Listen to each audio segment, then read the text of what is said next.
السلام عليكم ورحمة الله وبركاته. مصيبة يا زلمة، مصيبة مصيبة مصيبة، كارثة بشرية اللي صارت. مع كل احترامي للمنتخب المصري العزيز، بس المغرب اليوم يا معلم لعبة فوتبول في الحارة يا زلمة، وانا في الحارة بحجز يا معلم ساعتين بلعب مع شباب، ما بوصل نتيجة 6-0 يا رجل. يا اخي رجعونا من كاس العالم هذول، يا اخي هذول مشغلين البنكاي يا معلم. لا لا لا لا, لا. يا رجل لو العب نص جول ما بجيب 6-0 يا رجل. كارثة اقسم بالله العظيم، ما شاء الله على المغرب، اقسم بالله العظيم. تقول يا معلم هذا المنتخب كبس سبيس يا معلم، هذا معلم برعاية يا معلم كريزي تاكسي، مجانين بالدكة ونص يا سيدي العزيز اسماء ما بنعرفها يا معلم بيعملوا هيك. لا لا لا لا لا لا لا لا لا لا، عاوز تاكل السوشي في الجو، لا لا لا، عاوز تاكل كسكسي في الجو، لا لا لا لا لا لا، خلص بطلت عليك. والله يستحق الذهبية، والله يستحق البطولة. منتخب المغرب أكثر منتخب في البطولة استمتعنا بمشاهدته، بيفوز على منتخب المصري 6-0 منتخب الشقيق. ولكن هذه النتيجة اللي بتحدد مركز ثالث ورابع يخسر فيها منتخب المصري 6-0، لازم نوقف عن هيدي المباراة ونشوف قديه في تطور مع منتخب المغربي، قديه منتخب المغربي بسنتين عامل فارق كبير عن المنتخبات العربية والأفريقية، عامل فارق كبير.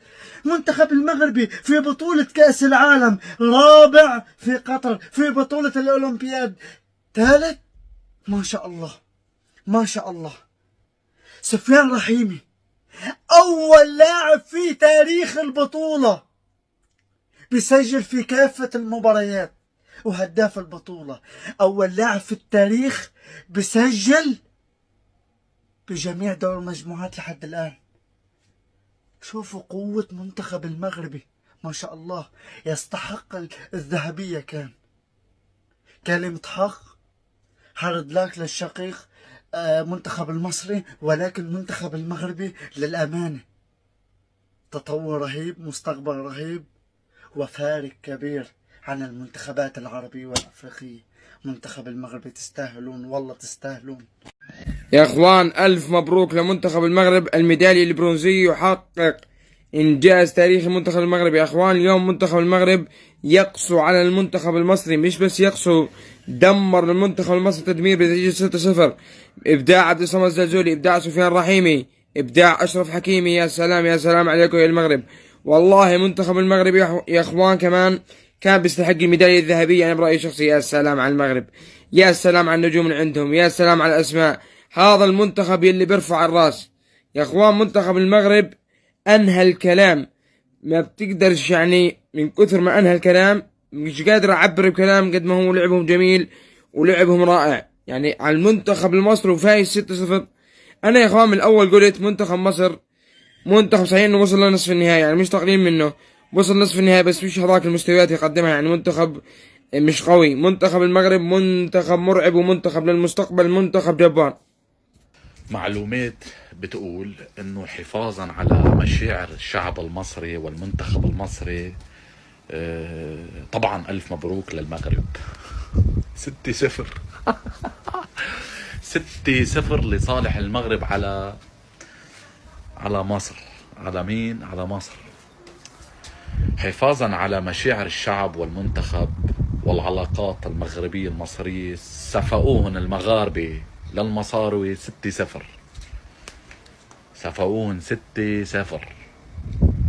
اخ يا دينتي، الف مبروك للمنتخب المغربي، ودايما ان شاء الله الى الامام. دايما بنبديها بمبروك وبننهيها بألف مبروك كمان للمنتخب المغربي.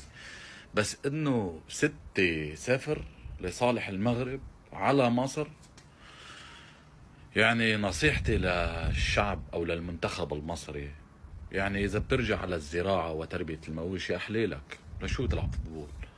خذوا جول افقروا لنا عينا فيه خي. جول واحد 6-1 6-2 يا اخي، نص جول فوتوا لكم شي جول بالغلط خي بنحسبه اوف سايد، ما مش مشكلة.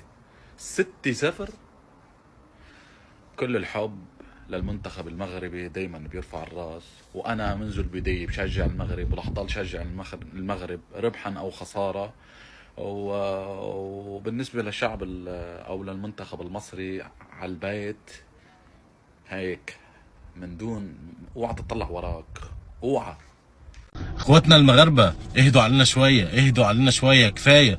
انا سبت المباراه دلوقتي في اخر 10 دقايق و5-0. ايه يا جماعه في ايه؟ اهدوا.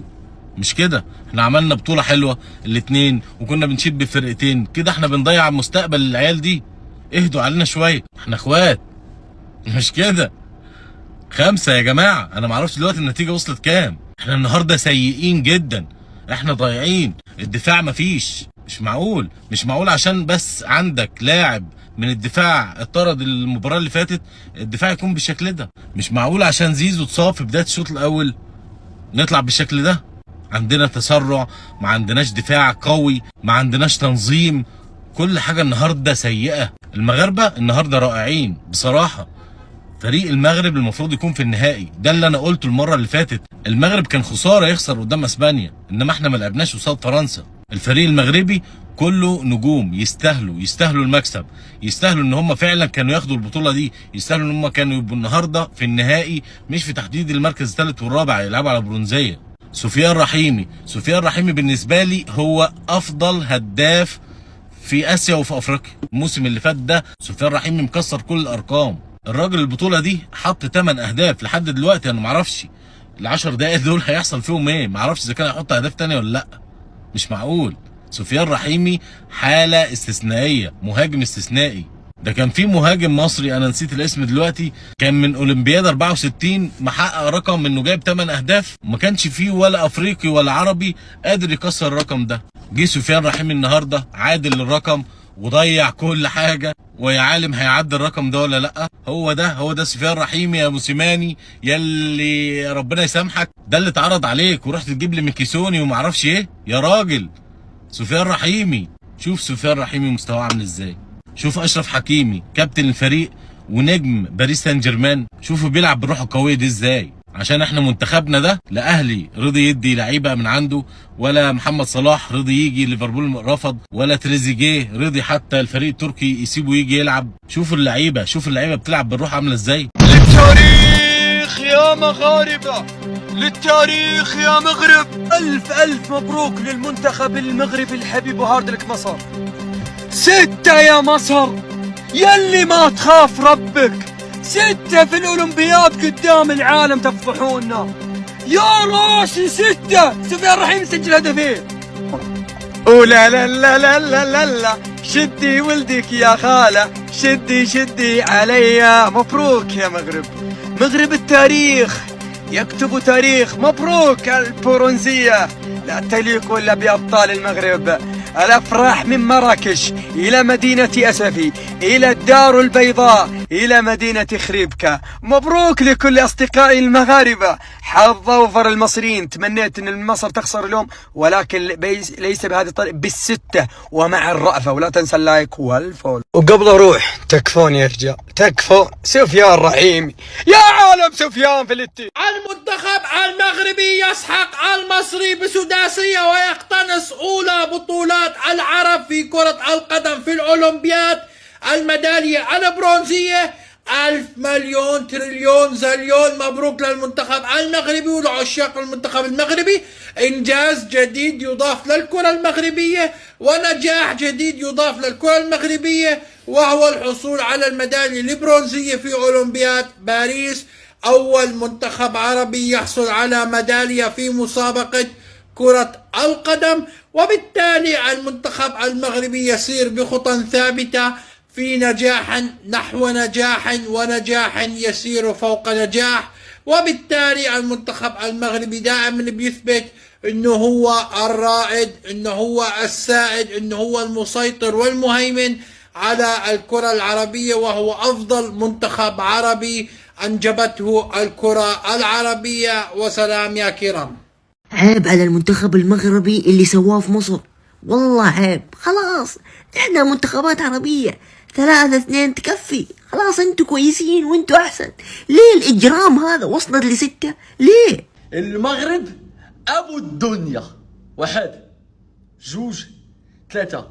سير الله يحفظ القليوات اللي جابوكم من هاد الدنيا هادي، فرحتونا وكبرتوا بينا ورفعتوا بالراي ديال بلادنا. سير الله يحفظ لكم صحتكم دنيا واخره. نتوما في عينينا وعين المغاربه كاملين، نتوما هما الابطال الحقيقيين ديال الاولمبياد، نتوما هما الابطال. ونصفقوا لكم صراحه قسما بالله منتخب خرافي. باش نكونوا واقعيين منتخب كبير بزاف، او 6 ترى بزاف اصاحبي. ترى المغرب كيبقى عقده ديال المصريين على مر التاريخ، العقده ديال المصريين. هذا المنتخب هذا هو اللي حيد لهم كاس افريقيا، هذا هو اللي حيد لهم كاس افريقيا وحيد لهم البرونزيه. ابقى غنحيدوا لهم الاهرامات ويسرى وعديد امام. انتوما جيتونا في الطريق صاحبي، وحنا بحال شي فيراري وانتوما قاطعين الشانطير غندوكم.